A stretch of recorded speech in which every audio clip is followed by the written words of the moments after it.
Hi, thank you for joining me today. Today we're going to be taking a look at part 2 of the eMarketing solution, where we're going to be talking about the differences between email campaigns, drip campaigns, trigger campaigns, and then also taking a look at the campaign statistics.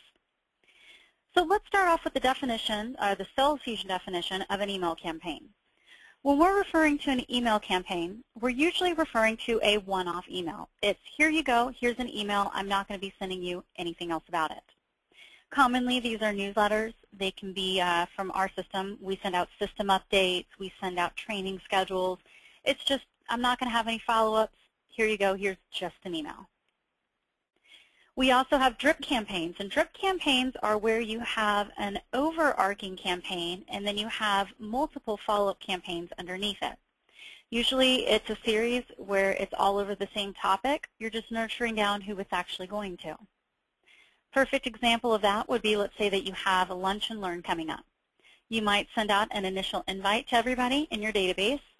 Then you may send up a subject swap to people who did not engage with that initial campaign. Then maybe another subject swap, maybe a couple reminders, and maybe a couple post events.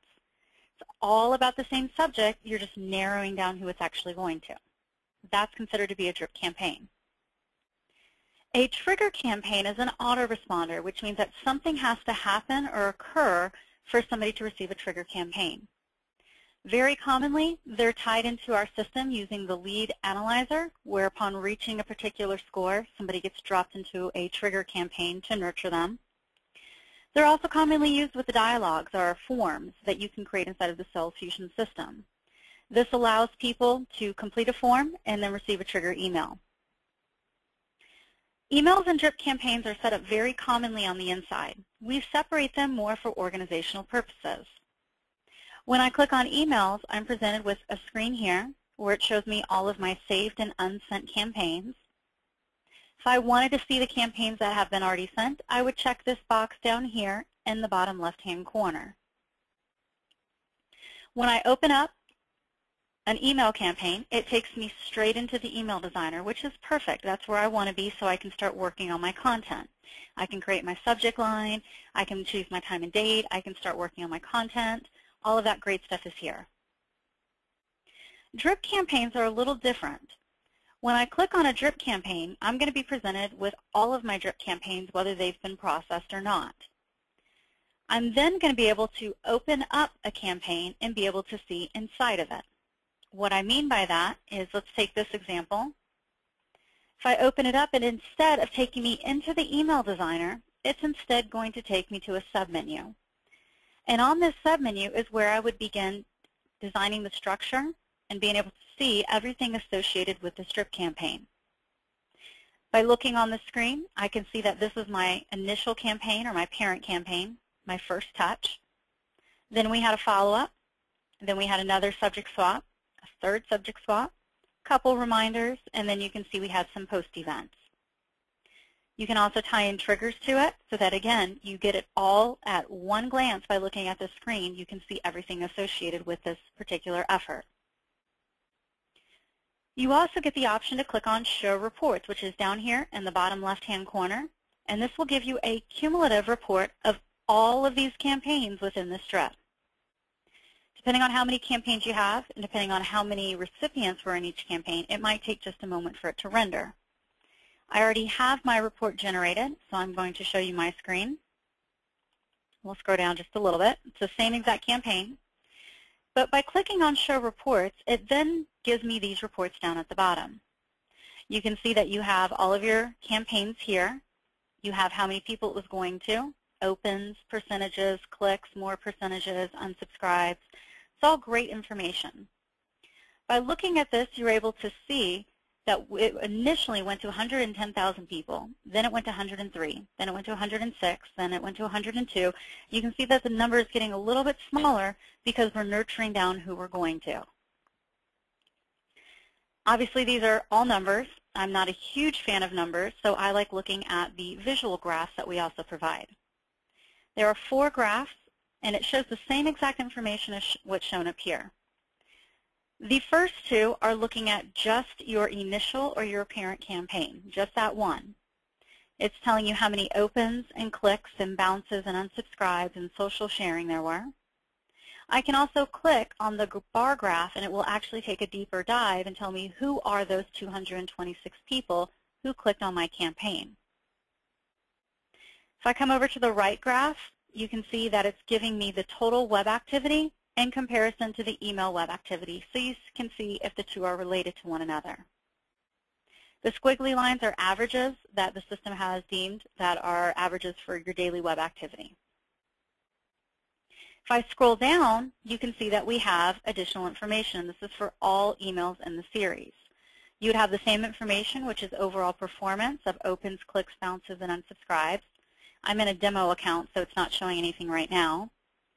And then you can also have activity again, and this is for all of the campaigns in the series, not just the initial or the parent campaign. So it includes all the follow-ups and everything. I'm going to move that back over. And that's the biggest difference between email and drip campaigns, again, is just we separate them more for organizational purposes.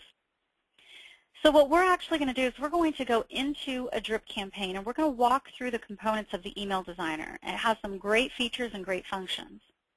Now, one of the things that I tell people all the time is that we are going to explore every feature and every function that the system can have for you. Does not mean that you're going to be using every single function on every single campaign. So keep that in mind. Don't let yourself get overwhelmed. When I open up an email, a drip, or trigger campaign even, the very first option up here that you're going to see is a campaign name. This is how you're going to recognize this campaign internally. It does not render to the end user. Keep your campaign names unique. I cannot stress this enough. You will be using your campaign names in your web activity, in your custom reporting, and your marketing dashboard for contacts and leads. And if you name them all very similar things, it's going to be very hard for you to know which one it is. I am a big fan of using dates, big fan. So if today is the 12th, then put in today's date.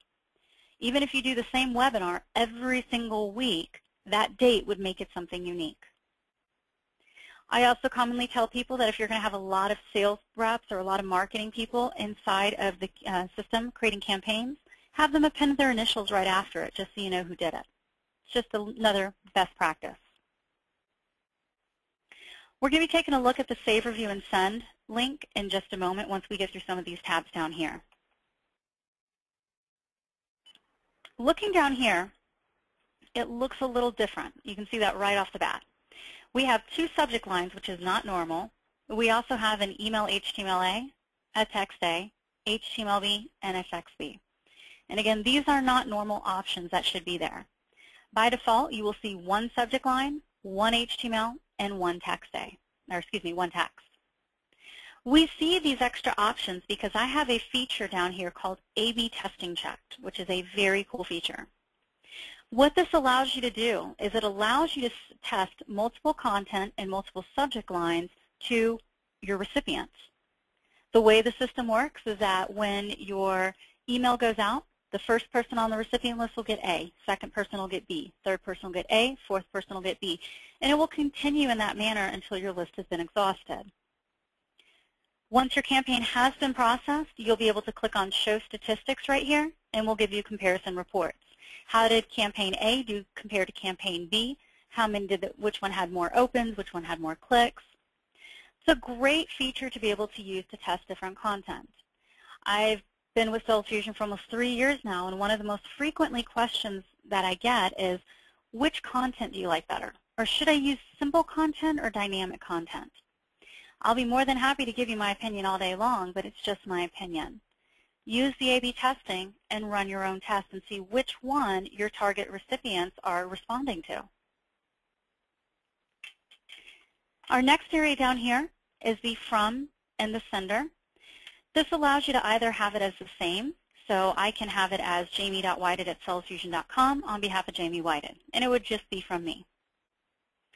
You can also change this to anything you want. I could put in marketing, I could put in no reply, I could put in Susie Q, anything I want there. You can also use merge tags, and merge tags were talked about on part 1 of the eMarketing, where I was showing you that you can use owner information. This is using an owner tag where it's going to populate who it's from based on the owner of the record. So if I send an email to Will, and I'm the owner of Will's record, it will say from jamie.whited@soulfusion.com. If I also send an email to Rochelle, and Jason is the owner of Rochelle's record, it would say from jason.commons@soulfusion.com. So it's dynamically changing based on who the owner is. It's a great feature. Now, one thing you do need to keep in mind is that we internalize the hard bounces for you. What is a hard bounce? A hard bounce means that we sent out an email and we tried to get into the recipient server, but it was rejected and we couldn't even get inside. That's a hard bounce. Those are policy-related, hard spam hits, bad domains, bad emails. Basically means that we will not send to them again. You will never receive a bounce back in your inbox from a hard bounce. We, again, internalize those so you don't have to deal with them. What we do instead is we'll actually give you a list on the statistics telling you who hard bounced and why did they hard bounce, which is a much cleaner way to be able to see who's hard bouncing. That being said, the soft bounces will go to whoever's in the from. What is a soft bounce? A soft bounce means that we tried to deliver an email. It got into the recipient server, but for some reason could not be delivered to their inbox. These are commonly out of offices, mailbox overages, soft spam hits. This means that the server accepted it, which means that we consider it delivered because the message we are getting back from the server says it was delivered. Those soft bounces will go to the person in the from box here. So if I put my information in there and I send out a campaign to a list of 5,000 people, any soft bounces will come back directly to me. Keep that in mind if you're going to be sending to thousands upon thousands of people because you don't want to lock down somebody's inbox with soft spam hits. You'd rather have them go to a place where they can be managed but not bogged down in individuals' email. Under send date and time, this is where you can obviously set the date and time of when the campaign is going to go out. If the date and time come and go, the system will not magically activate the campaign. You can see this one is obviously still set for January 10th, 2012 at 2:09 p.m., and it's still sitting here. One thing that I do recommend is that if you are new to the system and you are first logging in and first starting to play around with it, double check your time zone here. If you're seeing Mountain Standard Time and yet you're in Georgia, it's not set properly, and I would highly recommend that you change that. I am based out of Colorado, so this is my correct time zone, so I'm okay there. Email throttle. Again, if you're a newer customer, you may not need to use this right away. What the email throttle does is it helps prevent oversaturation of the database. So as you're sending out campaigns, and even more campaigns, you run the risk that there might be somebody who's on multiple lists and enrolled in multiple campaigns. So if you have 5 campaigns going out in a 2-day period, what happens if I'm on all 5 of those lists associated with the campaigns? I get 5 emails in a very short amount of time. Unfortunately, when that happens, it does raise your rate of unsubscribe. So what the email throttle does is it allows you to specify a number of days. I can put in 2, I can put in 3, I can put 10. You can't put 2.5, it has to be a whole number. But basically what's that telling the system is it's saying if this person, if any of the recipients have received any campaign from SalesFusion within the past 2 days, do not deliver this one. Take them out of it. Doesn't place them on hold, it physically takes them out of the campaign so they don't get it. Again, if you're a newer customer or you're not sending out that many emails, you would leave it as 0. Send notification sends an email to whoever is in the from email address, letting them know that all emails have been sent to the encoding queue, essentially that the campaign has been activated. Attached file. This was talked about on part 1 of the eMarketing class. We touched on the asset manager. This is where I mentioned that you can upload assets to be able to use as a true email attachment inside of a campaign. Note that I said that there was only 1 attachment allowed per email campaign, and I'm not a huge fan of them. And the reason I'm not a huge fan of them is twofold. The first is it does raise your possibility of going into spam. And two, we're not able to track it, which completely loses the benefit of being able to see if anybody is engaging with your links and who is engaging with your particular assets.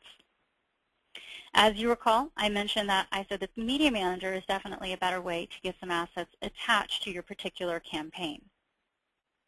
However, at Sales Fusion, we are all about options, so if you do need to have a true attachment, you would upload it to the Asset Manager, and it would be available here for you to choose from.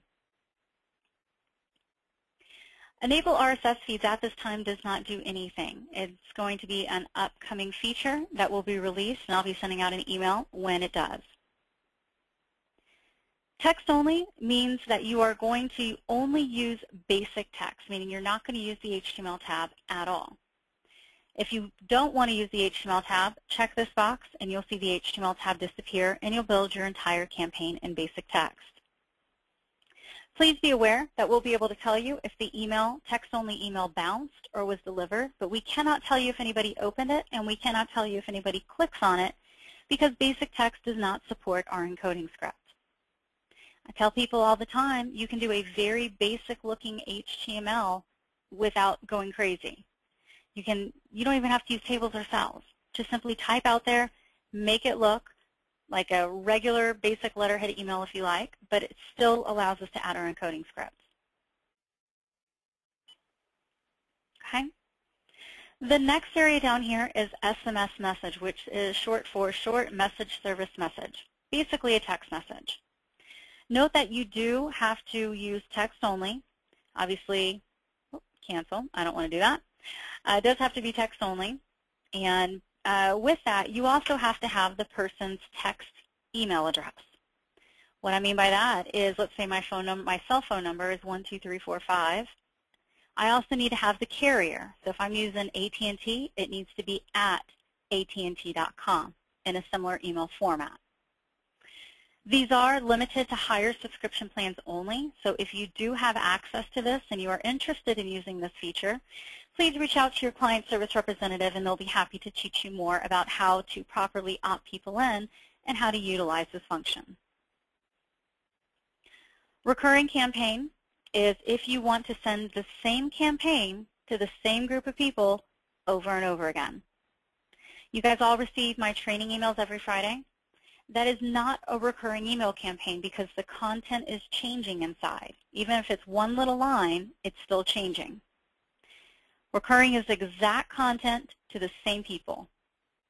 Great example of how this could be used is I have a customer out in Malta, and every Friday she sends an email to her sales team, and she's got a very large sales team, asking them to submit their expense reports, and obviously a lot more information, the instructions on where to do that and how to do that. And she created that as a recurring campaign. It's going to the same group of people every Friday. Same content, nothing is changing. With recurring campaigns, you can choose to do them monthly, daily, or weekly, and then of course you can choose an end date. If you never want it to end, just set it for something like 2020 or 2025, something very, very far in the future. The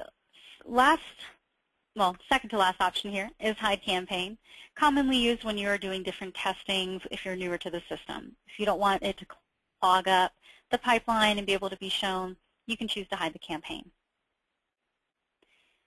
Email header. This is not required and most people will not use it.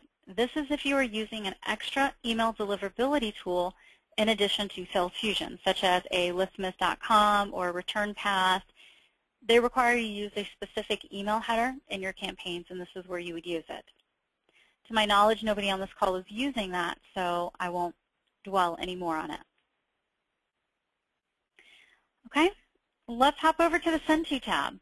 Send To tab is where you're going to choose your recipients. Who is this campaign going to?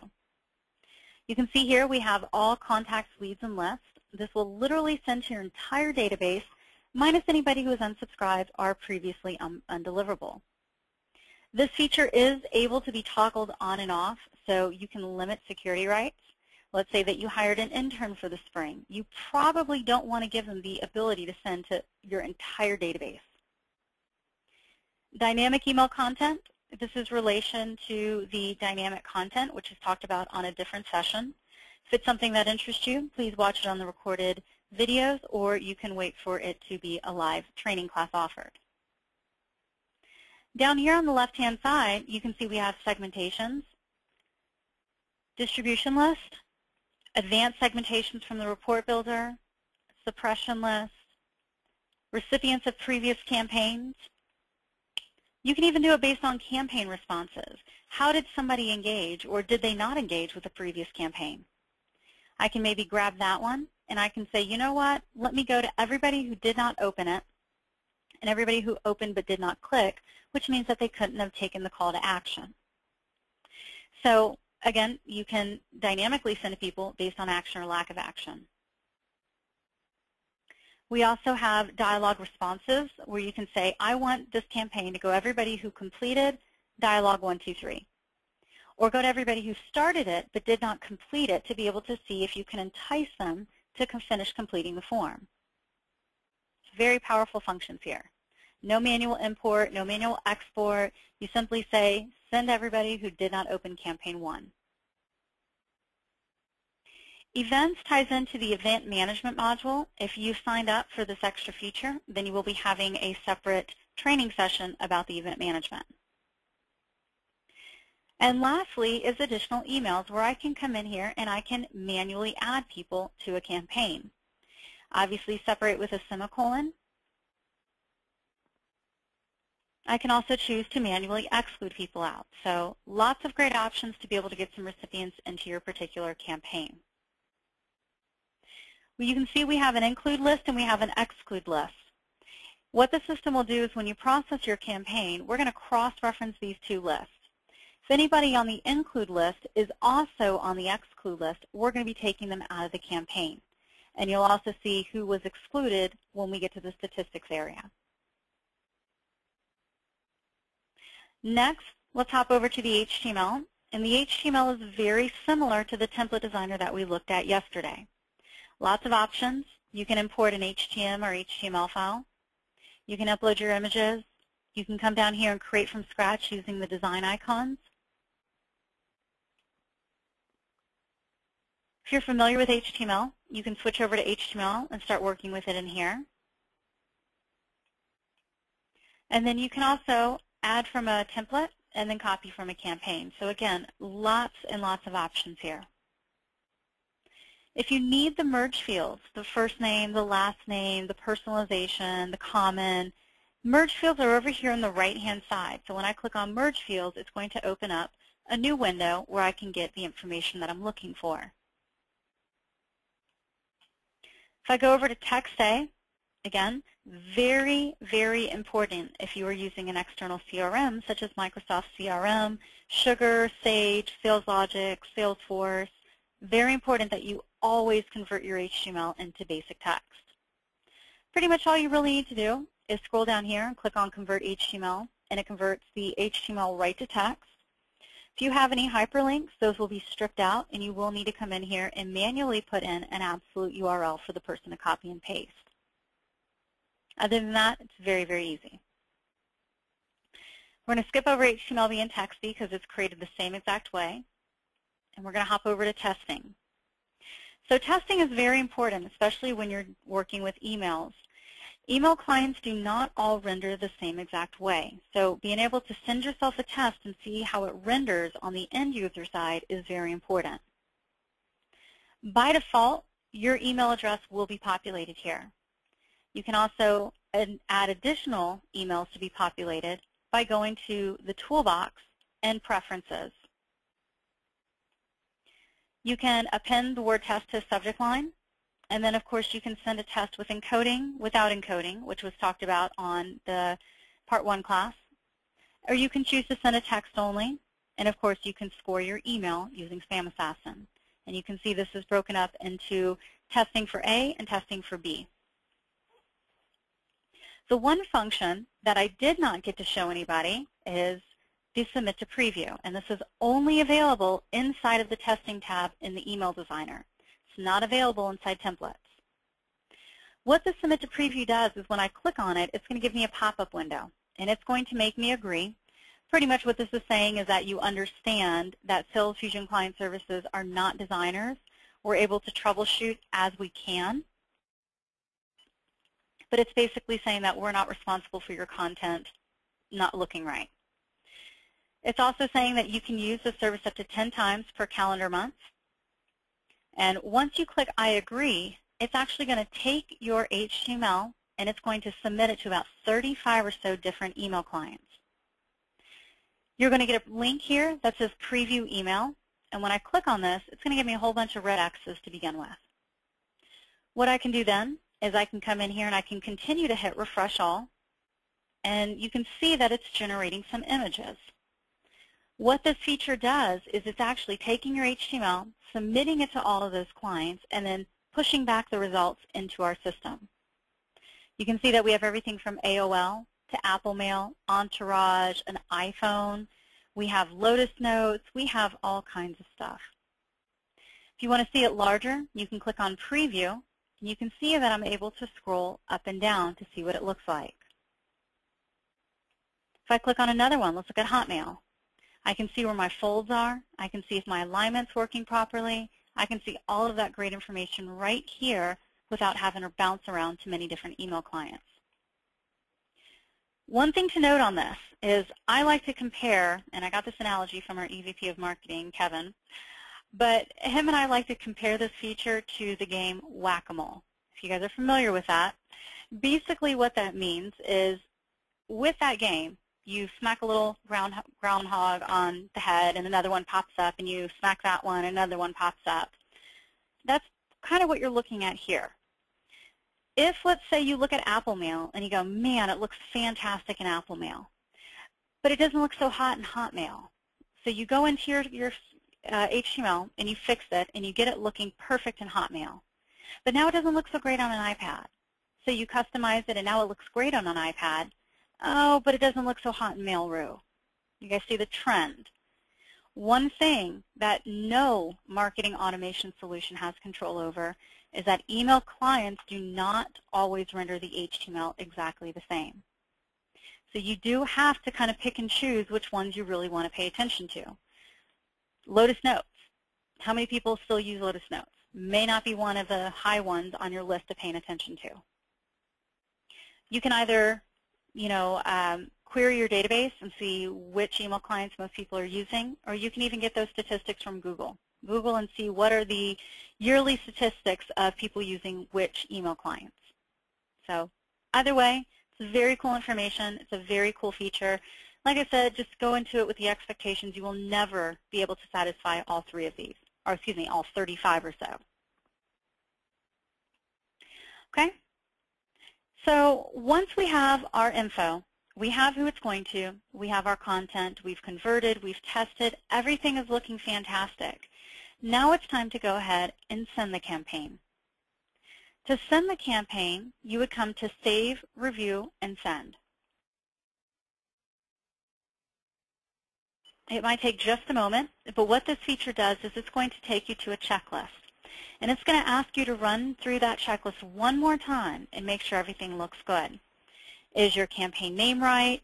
Is your recipients right? Who it's coming from? Is there an attachment? Lots of information that you need to pay attention to. Obviously in red, we have highlighted what we deem to be the most important. Make sure you know when it's going out and that's correct. Make sure you know who it's going to and that this is correct. You'll be required to check all the boxes on the left-hand side, and any that are unchecked, obviously you have to manually overwrite. And then once you're done, you check this box down here that says this campaign is approved, and you say Add Drip to Queue. That will add it into the encoding queue, and it will go ahead and be processed. We also have a pre-processed drip function, which if you are going to be sending to larger than 5,000 records in one time, we highly recommend that you pre-process it. It does take a couple seconds for us to encode and personalize each individual email. And if you're sending to 50,000 people, I'm sure you can imagine that those seconds do add up. So by the time it gets down to poor little Z at the bottom there, it may have been a little while. By pre-processing, it speeds up the process, and when the date and time come for the campaign to go out, the gates go up and they all come out a lot faster. Okay. I'm going to go ahead and hit Return to Campaign. And I'm going to go ahead and hit Save and Return. That is the basics of the Email Designer for emails and drip campaigns. What we're going to do now is we're going to now take a look at a trigger campaign. Trigger campaigns are similar to a point, but they do have some differences. So that's what we're going to take a look at. First thing I want to mention with a trigger is obviously it's based on an action or event occurring. Something has to occur for a person to receive a trigger. Let's go ahead and let me open up, let me pick one of these real quick.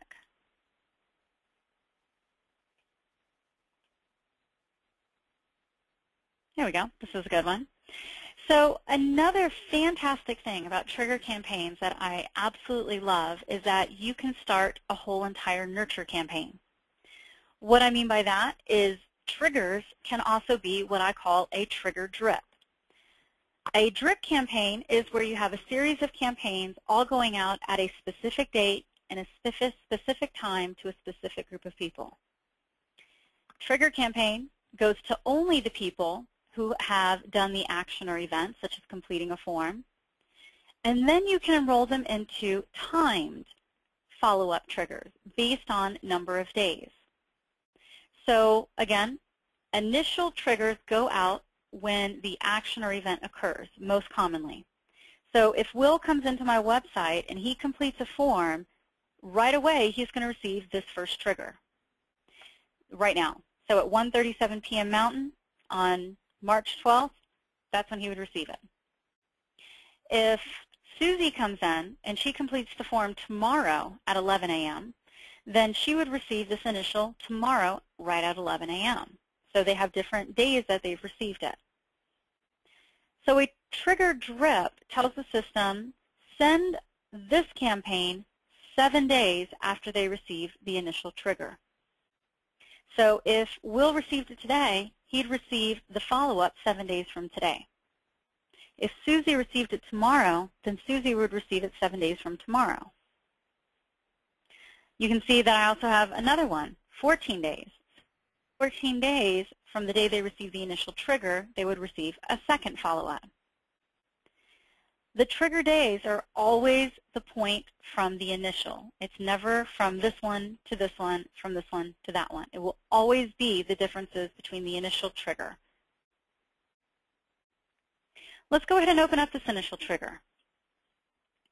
We're going to see, again, a lot of similarities. We obviously have a campaign name, which is the internal name. We do not have a Save, Review, and Send button because a trigger is either active or it's inactive. If it's active and the action or event occurs, obviously the person will receive the email.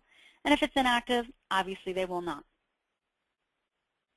If I scroll down, you're going to see that it has the from and the sender, date and time on triggers, and null and void. Again, a trigger will go out when the action or event occurs. So don't even mess with the date and time here. Email throttle, all the same functions. You can see that the recurring and A/B testing are not able to be used inside of trigger campaigns. If I scroll down, you can also see trigger info, and this is a new section. This is relative only to trigger campaigns. This is obviously where I can say, make this trigger active. Instant release means that as soon as the event occurs, then they get this trigger campaign. There may be a time where you want the system to wait X number of days before sending this campaign out. Obviously, if you're doing an event registration, you want a confirmation to go out right away so the person knows they registered. But let's say that you have a trigger campaign tied to a link inside of a drip. You may not want to send out that drip, and as soon as that person engages with that link, have another email come out. That might be too much. So in that case, you might want to say, we noticed that the action has occurred, but now we're going to wait 1 day, and then we're going to deliver it at 11 a.m. You can also choose to allow duplicates. By default, no email campaign, drip campaign, or trigger campaign in our system will send to a person more than one time. Will not happen. But you can choose to manually overwrite that function for trigger campaigns. How is this beneficial? Let's say that you have a form on your website in front of 5 white papers. You'll say that you're emailing it, the white paper, to somebody, and that's how you're delivering it, to make sure that you get a valid email. Well, if I go to your website and I complete that form, I get emailed that trigger, I get the white paper. Fabulous. Everything's working as expected. Well, let's say that I'm very forgetful, and 2 days later I have no idea where I put that email with the white paper, so I go back to your website to download it again. By default, I will not be able to receive that email again because I've already received it once. But if I'm allowing duplicates, then I would just have to fill out the form again, or if it's already pre-populated, just hit submit, and I'd be able to receive that trigger email. Throttle days is relevant only to allow duplicates. This is telling the system that if you are allowing duplicates, are there any number of days where you do not want the system to send more than 1.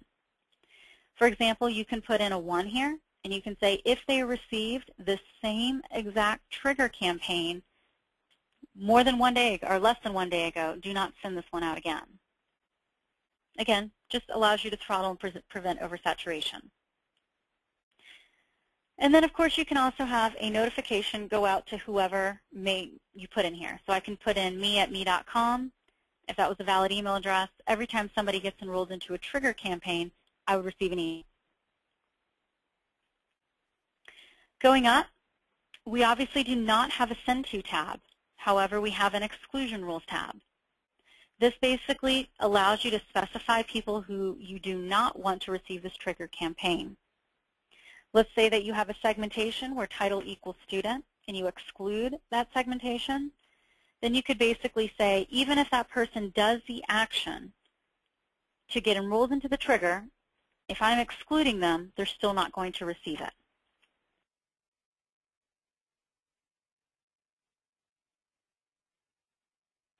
Okay. Next area over here is the trigger list, which is more of a monitoring tab. This is where I can come in here and I can look at my send date and times. I can look at the status. I can see what the status is. I can see that 1, it was sent. I can see that 7 means that it was not sent because the person was undeliverable. You can see there's a misspelling in Sales Fusion, which is why it's undeliverable. You can also manually add people to this particular campaign. So I can come in here and I can say I'm going to add jamie.whited@salesfusion.com. I will say salesfusion360.com and add recipients. And I can also even add entire distribution lists or segmentation lists to a trigger campaign. The rest of the options are similar to what we've already looked at. You create your content the same way, you convert to text the same way, and you test it the same way. You have all of those same features and functions. I'm going to hit Save and Return. There's one other really neat item that you're able to do with trigger campaigns. And if you are using trigger follow-up similar to this, we have the ability to say, do not send a trigger follow-up on a particular day. It allows you to eliminate weekends and holidays. So if I go back to the main trigger page and I scroll down, you're going to see Trigger Calendar. This opens up a window where I can specify do not send on Saturdays, do not send on Sundays, so it will stay within the business week. If a trigger follow-up falls on a Saturday or Sunday, it will push it to the next Monday, and then it will send it out. You can also add individual dates, so let's go over to, we'll go over to July, and we'll say on July 4th, we don't want to have a campaign go out.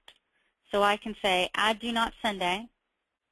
I can enter the event name, like 4th of July, and then I can choose the start date and I can choose the end date. So I would find my July here, choose July 4th, and then choose my end date. Example of different do not send ad days would be Christmas, Easter, 4th of July, Thanksgiving, any type of those items where you usually do not want campaigns to go out. Okay, Those are trigger campaigns. The actual action of tying a trigger to the action or event is done in a different area. If you're tying it to a dialogue, you do it inside the dialogue. If you're tying it to the lead analyzer, you do it inside of the lead analyzer. So you get everything ready, everything created inside the trigger, and then when you're done, you tie it to the event in a different area. Let's take a look at email statistics. Statistics are obviously one of the main things that you're going to want to be familiar with so you know what you're looking at. If you can't interpret how your campaign did, then it's putting yourself at a little bit of a disadvantage.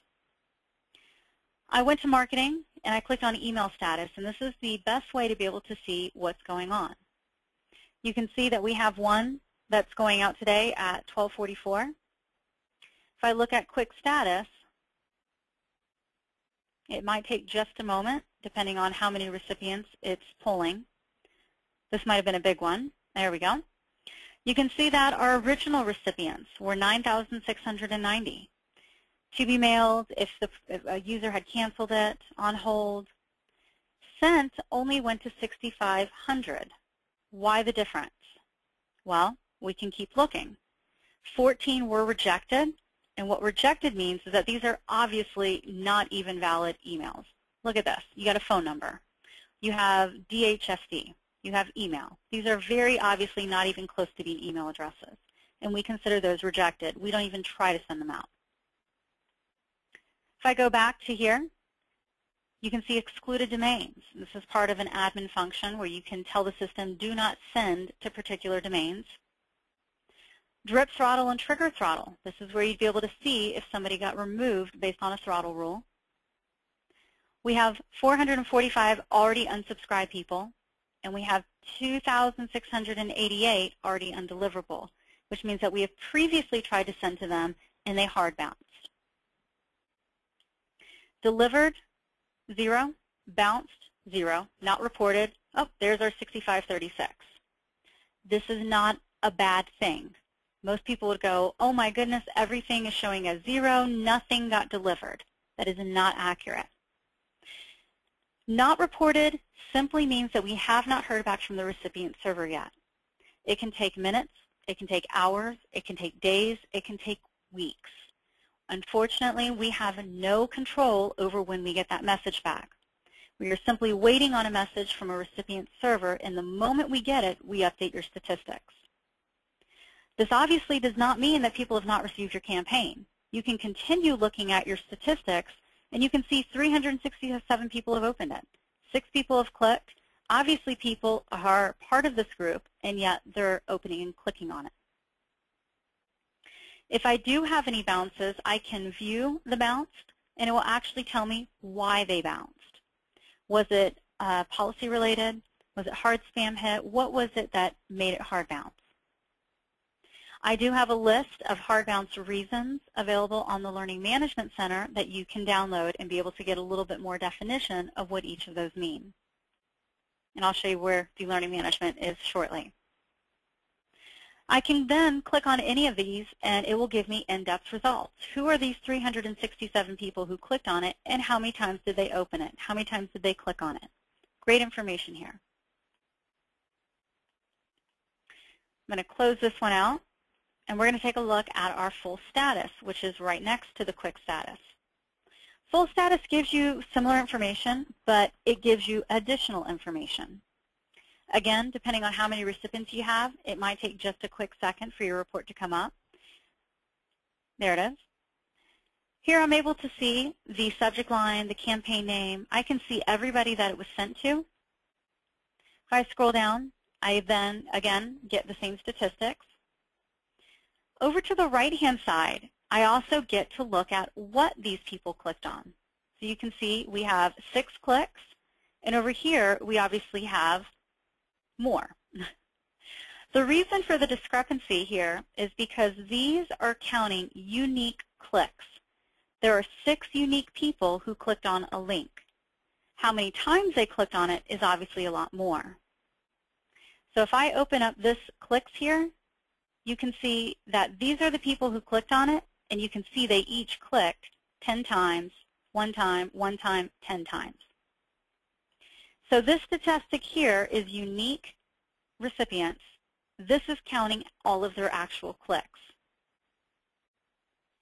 If I scroll down a little bit more, again, if you're a visual person, we have overall performances, activity, and then of course we have our campaign open rate, which will show you unopens, bounced, opens, and then of course our campaign click chart, which will show you all of your popular links. So again, some really good information. I can then click on any of these and it will give me more in-depth information as to who are these 9 people who engaged with that particular link. So it's very good information. If I come back to my statistics, I'm going to return. I can scroll down and you can see that we have even more reports. We try to get as many canned reports as possible for you so that you don't have to go in and build those yourself. You can look at any of these, and I would highly recommend getting familiar with them. For example, email trace tool, I'd be able to see who clicked on what link and what was their path from there. What did they look at? Email analysis, visual email clicks, which is one of my favorite. It will show you an actual example of the email. And then if you hover over any of these links, you can see who clicked, how many times, and then if I click on that, it shows me who those exact people are. I can hover over that one 9 times. Hover over this one 8 times. So good information here. Down here, we also have additional functions. This is where you can add additional recipients to an already existing campaign. You can even add an entire distribution or segmentation list to an already existing campaign. You can choose to hide the campaign, which is commonly done when you're doing testings. You can also choose to copy to a new campaign, which will literally make an exact replica of that campaign. You can also convert the campaign to a drip, and what that basically means is that means if you have a regular email campaign, like this one, this is a regular email campaign. If, let's say a week later, I decide, you know what, I really do want to do a follow-up. I don't want it to be just a regular email. I can choose to say, convert this to a drip campaign, and it will allow me to have those follow-ups underneath it, and again, have that submenu to be able to see it all together. Refresh Warehouse basically tells the system to refresh the campaign table.